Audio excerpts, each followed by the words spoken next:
Oh, good morning, dears. It's Mrs. Doubtfire, sending you a wee comforting hello. It's a little bit of a rainy morning on Saturday. The date is October the 16th. There we go. Maybe some of you are familiar with Mrs. Doubtfire. Great movie. Robin Williams, be praised. Love the guy. I wanted to make this video. What time is it? 8 a.m. and I've been awake for a little while, so don't mind me if I look a little tired, worse for wear, but I'm not. Sometimes it's like that. We're up early and then we just say, well, might as well get up. I've been up since 5 actually. Anyhow, greetings and salutations. I hope you're doing well, my friends. I wanted to make this video here today. I've been a little bit busy lately with a new job. I now work at the current time of the recording for a medical supply company. So that's been very interesting, a worthy cause, of course, and a good learning curve. So very interesting and very rewarding job. And I'm very grateful, praise the Almighty, and praise my own intuition for going around the avenues and procuring this job. Sometimes when the timetable is just right, you end up getting what you want.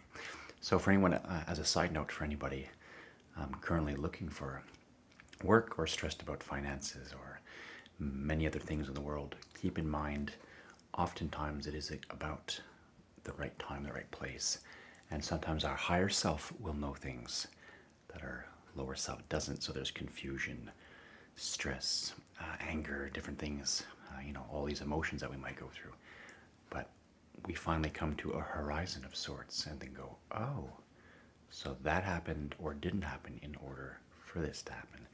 Nothing new of that teaching, but yet always, ever and onwards, it'll come back to us from time to time, so we may enjoy the truth of this reality, that we end up getting what we choose from our higher self perspective, and things end up working for the best. So a little bit of that. Now this morning I wanted to make a video because I wanted to do this. This is on a personal but also on a collective level, because I know that those of us who are vibing in the same reality awarenesses, or dimensional, interdimensional, multidimensional awarenesses, or call it whatever the heck you please. We're trying to bring in spirit into ourselves, a bigger presence of Holy Spirit and the feeling of wholeness while we are navigating through this awkward time on the planet, and this 3D flesh elemental meat suit experience that we have with all these exterior things and this world, this crazy, wonderful, wacky world. Certainly it's been interesting of late, and I imagine the acceleration of things will only keep going that way for a little bit. But nothing that is worth having doesn't come without a fight. Is that what they say? Hope I didn't screw that up. And we come to a fine point where we realize everything is going ultimately the way that it needs to for the overall greater good.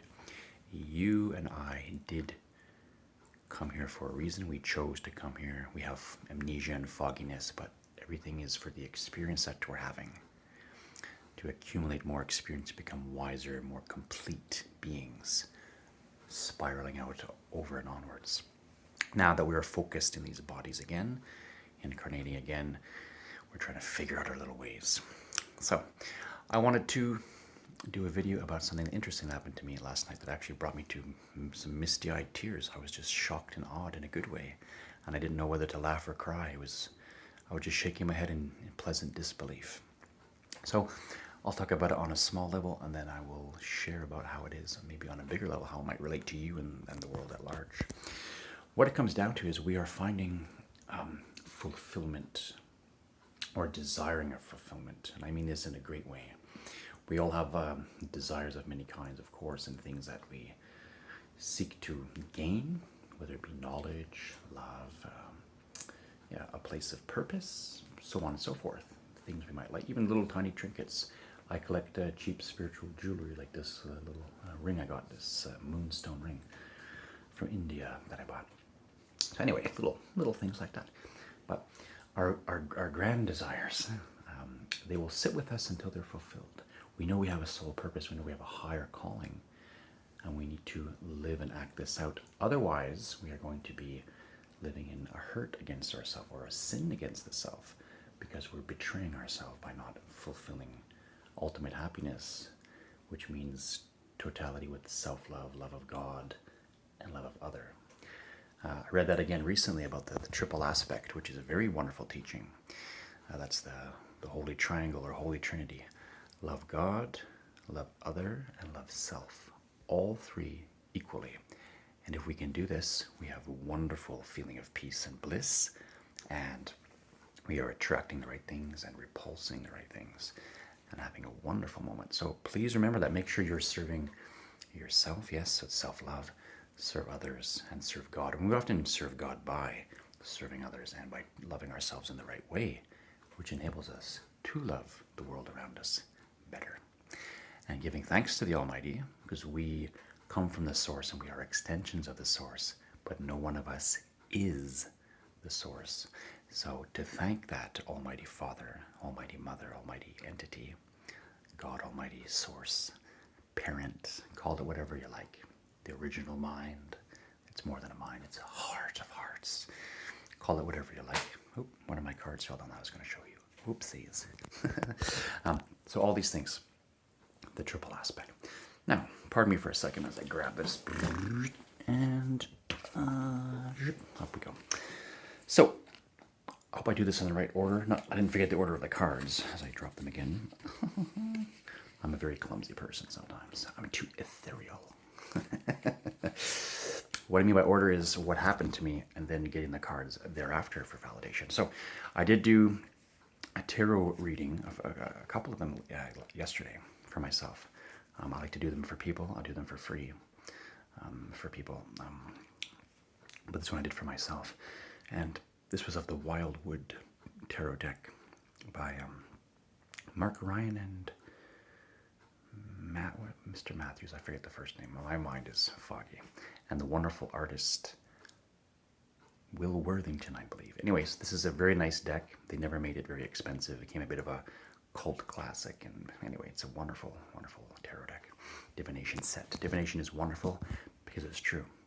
Even entities, it is said, and I imagine it's true, that strong energies and elemental forces, even such as dragons, that exist in different dimensions, and then they're very real. They are very curious when we do these things, because sometimes we like to have a lot of knowledge of things, or we have empirical knowledge of things, but divination and the readings of past, present, and future, and how they all convolute together, it's quite fascinating. So, yesterday, I bought myself, in the morning, before work, sitting at the parking lot on Amazon, I bought myself a bow and arrow kit. Not to go hunting and killing animals, although I think the art of survival should always be kept alive. Hunting, fishing, gathering, knowing how to grow crops. These things we should be able to know and keep alive in the event that our little matrix collapses around us. We should go back to nature. There you go. With full respect, of course, and all that. So I bought a bow and arrow kit, not for hunting and killing, but for target practice and just to be able to know how to do it in the event. And I do believe in past lives I was proficient with the bow. I'm fairly good at games and such where you do aiming like darts. Anyway, probably a lot of you are like that too. Bowling, like focus and release of energy. So I like that thing. In Native American lore and whatnot, they say that the arrow is the symbol of masculine strength, being able to focus and implement your will. So, such a thing. And you can be a female and have masculine powers, and of course, vice versa. I'm very much in touch with my feminine side too, of course. So, I got that, did my work, did a little errand after work, came home, did some tarot readings, watch a few interesting YouTube videos. I always love those paranormal videos and spirits and things caught on camera. A lot of videos are fake, obviously, but a lot of them are real, obviously. And we can come to see the difference. Hopefully we can use some discernment, exercise your discernment, and find the truth. So after all was said and done, I took out 2 of my rattles. I have 2 rattles, shaman rattles. One I received from a Native American friend of mine years ago named Mark. And this is a cactus rain stick. Now, he's of the Ojibwe Nation, which is local for my area here, Ottawa, Ontario. But this, I believe he got this from Mexico, a cactus rain stick. And then I also bought myself this 5 balls on a stick rattle with little paintings on it, little spiders. And it's just interesting. Anyway, you guys know what a rattle is, shaman rattle. So I did that dance in my living room, this little. I like doing that, just old school style. In our plastic modern world, it's nice to do those things, yeah. So, bought the bow and arrow in the morning, did the shaman dance at night, spoke with my spirit guides a little bit, went to bed. A little bit after. But before I went to bed, I did a final tarot reading, and wouldn't you know it, the first one I got was this. I hope it's focusing okay. Sort of, kind of. Just trying to catch the background more, I think. Anyways, sorry about that, guys. These cameras don't often know what to do. I'm trying to be multi-dimensional and pick up the background. Yeah. Anyways, it's a gentleman. It's the Three of Bows Fulfilment. So it's a druid gentleman with a double dragon on him. So there's white and red dragons. Goes back to Atlantean and Lemurian essences. So it's not about Welsh. It's not about this and that. It's older than that. Some people in dragons cultures in China and the Mayans, they get these from the original sources of the planet. So he's wearing that. The Ida and the Pingala. Yes, the Helix, the double dragons. And in his hand is a bow. And I thought, wow, that's interesting. I bought a bow and arrow that morning, and I got this card. And I always have a dreadfully lovely fascination with the druids and connection with them and past life memories and all these things. So that was interesting. And the second card that I got was this. And here you have a lady dancing with a rattle and some sort of staff of sorts, and dancing in under the stars in the pentagram, as you can see, holy pentacle with the lights, and it's an ecstasy card. So 5 of Vessels, ecstasy. And I'm sorry again if the camera's not really focusing up close. It wants to catch the background, unfortunately. So isn't that something? And I missed it up in tears, and I was like, wow, bow and arrow kit, and then dancing with the shaman rattle. And these cards I drew after the fact. So it was like, yep. And then the final one, because I always do 3 cards typically, was here, the Tree of Life, the World Tree. So as we go through the labyrinth and the confusion of our life, we always go back to home. We always go back to the center. We are the Tree of Life, branched out, rooted down. When we realize this, we have a lovely, excellent freedom. When we realize we are on the labyrinthian path and it's going somewhere, it isn't just nonsensical circles of nothing, unless you keep yourself in little circles and cycles and repeating foolish things over and over. But ultimately, we get out of that labyrinth and we find the freedom, or the center of it, the achievement, and a wonderful peace that comes with it. And that's what happened to me last night, and I was just mesmerized by that reading. And I'll put these cards back here, and don't mind me for taking a sip of the old coffee hazelnut flavor. Yum. I'm sure you guys like this one, maybe, I don't know. Oh, divine. Delish.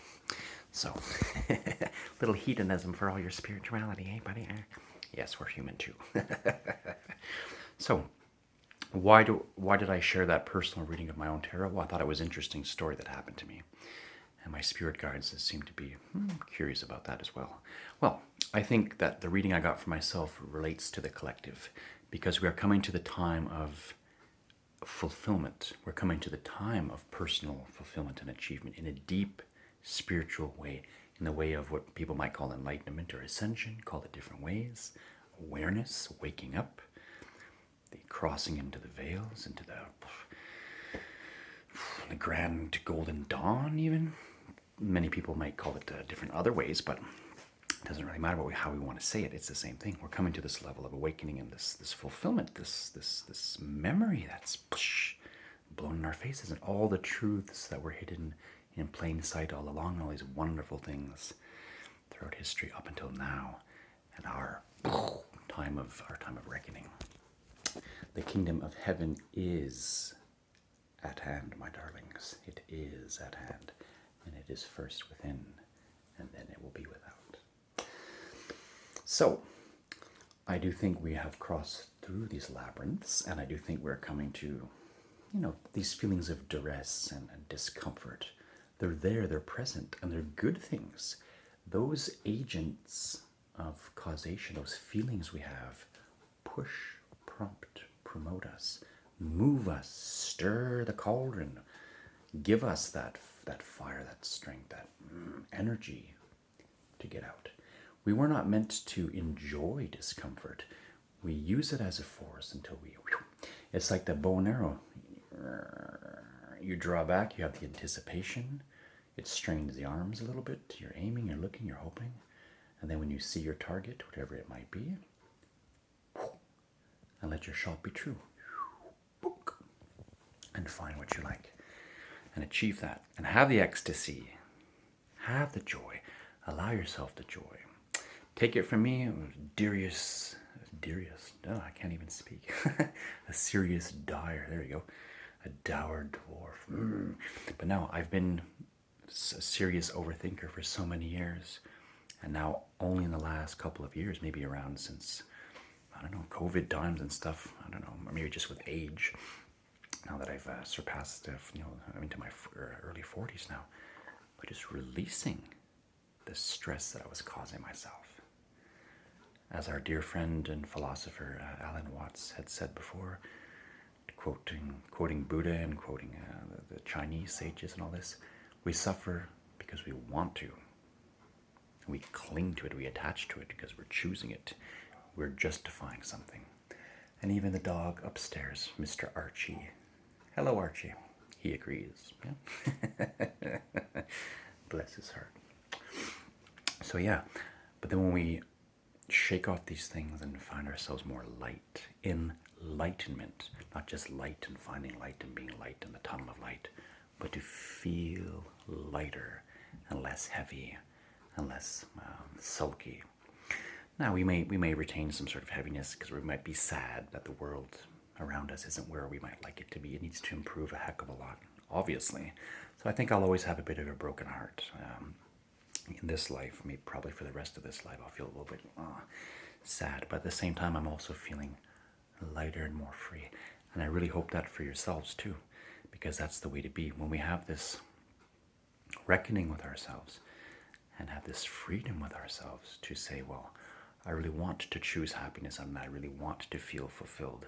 And when we start convincing ourselves that we deserve these things, when we start enacting upon these things, acting out, and doing movements to these things, and taking the energies that are, like we said, of discomfort and stressful and all that, and putting it into a focus and doing something wonderful with it, or using it to get ourselves to the next step. It's like having in some cases, literally, I guess, but a do or die moment, sort of, and those things that stick with us, because our higher self always knows what's best for us, and God Almighty, which is the most intimately linked with our higher self, crackers and cheese, man, knows better, and we must filter it down to our ego and surpass our bad habits and things, and find that fulfillment and get to the center of the labyrinth to find the treasure, or get out of it, go back to being the world tree that we are, the wonderful, endless, eternal, beautiful being that we are. So I hope for you, my darlings, you will have your aim be true with your arrow, find your mark, become one with it, and shoot yourself towards it and get that. Have your ecstasy, do your dance, and whatever personal level you may like, and spread that to others. Let that be a beacon of love, life, and hope for others. And of course, the freedom that we need. So I wanted to share that. I hope I wasn't too tired, too fatigued. There's a joke we have if anybody watching this has any, it's better if you have some French knowledge. But anyway, it's just a silly pun. Nobody be offended. It's not against homosexuals or anything like that. It's not about that. But we have a quote. In English, we have the word fatigue, right? So it is also a French word. I guess the root is an old Latin word, but in French we say fatigué. I mean, I'm tired. I'm fatigued. Fatigué. And the joke at different workplaces is, oh, fatigué. You're not working hard right now. You're feeling fatangé. And it's not meant to be a derogatory, just meant to be a silly, like, haha. So I hope I'm not fatigued for you. And it just means sluggish and bitchy or something. I don't know. Anyway, no offense to anyone. It's not about that. I have friends of all kinds, colors, and orientations. You get the idea. So I hope I'm all right, presentable. I've been up since 5 o'clock, but yeah. There you have it. I wanted to share that. I wanted to show those cards. I wanted to send a wee bit of hope. And now I will channel Mrs. Doubtfire again. Thank you, Mr. Robin Williams. Oh, don't worry, dears. Everything's going to be right as rain. Remember, the sun always comes shortly thereafter, and a wee rainbow, and perhaps a glint and a hint of the rainbows over yonder here's to your own pot of gold, dear. Take it to heart, stay smart, and create your art. Much love, guys. Catch you on the flip side. Blessed be. Thank you so much.